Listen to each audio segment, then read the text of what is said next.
Hey yo, so what if I told you that Frieza has a son? And now this ain't no fan fiction, not no fan manga, not some random character that somebody created online. Frieza legit has a son and he was created by Akira Toriyama himself. His name is Kuriza. The crazy part is that most Dragon Ball fans have either never heard of him or they don't take him serious because he appeared in a gag manga instead of the main story. But today we're going to ask a question that almost nobody talks about. Why hasn't Kuriza been made canon? And if Frieza's son was brought into Dragon Ball Super, just how powerful could he become? Let's get into it. Kuriza first appeared in Toriyama's parody manga Nekomajin. In the story, he is introduced as the son of Frieza. Because Nekomajin is a comedy manga, most fans immediately dismiss Kuriza as a joke character. And to be fair, that's exactly what he was created to be. But here's the thing though. Even though Kuriza isn't canon to Dragon Ball, he was not created by fans either. He came directly from Toriyama's imagination, which does raise an interesting question. If Toriyama thought that Frieza having a son was funny enough to use in a parody manga, why was that never explored in the main story? On some real shit, I think the biggest reason is because making Kuriza canon would force Dragon Ball to answer questions it's been avoiding for decades. For over 30 years, Frieza's race has remained one of the biggest mysteries in the franchise. We almost know nothing about them. We've seen Frieza, we've seen King Cold, we've seen Cooler in the movies, but if Kuriza became canon, fans would immediately start asking questions. How does Frieza's species reproduce? Does Frieza have a wife out there? Are there more members of his race? Is there an entire civilization out there? One of Dragon Ball's biggest mysteries would have to be explained one day. And maybe that's why they never gone down that road with Kuriza. Now, let's imagine that Dragon Ball Super decided to bring Kuriza into the story. Not as a joke, not as a gag, as a legitimate character. Now, think about who his father is.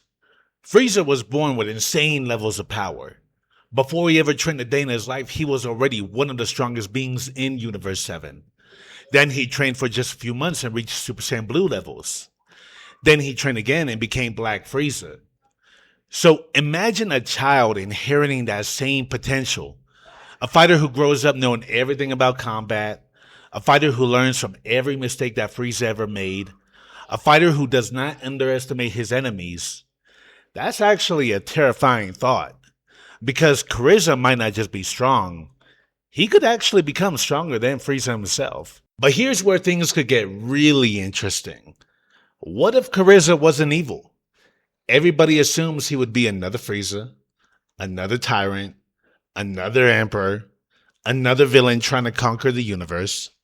But what if he hated his father's methods? What if he saw Frieza as weak because of his arrogance? What if he respected strength the way the Saiyans do? Now imagine Kuriza meeting Goku and Vegeta and viewing them as rivals instead of enemies. That would instantly make him one of the most unique characters in Dragon Ball. Because not only would he be Frieza's son, he would be the complete opposite of Frieza. Now, let's be honest. If Dragon Ball ever made Kuriza canon, they wouldn't bring him in just to be weak. This is the son of the most feared villain in the entire franchise's history. So if he appeared, he would need to matter. And in today's Dragon Ball, that means being powerful enough to challenge the strongest fighters in the universe. So, could he surpass Black Frieza? I mean, it is possible. Frieza already proved that his race does have absurd potential. And if Kuriza inherited that potential and started training earlier than Frieza did, the sky could be the limit. He could become the next major threat, or maybe he could even be the next major anti-hero. And you know what's funny? It's funny that Kuriza might be one of the biggest missed opportunities in Dragon Ball history. He's not fan-made. He's not some random character from a video game. He's a character made by Toriyama. And yet, after all these years, Frieza's son remains trapped inside of a parody manga while Dragon Ball continues searching for its next big villain.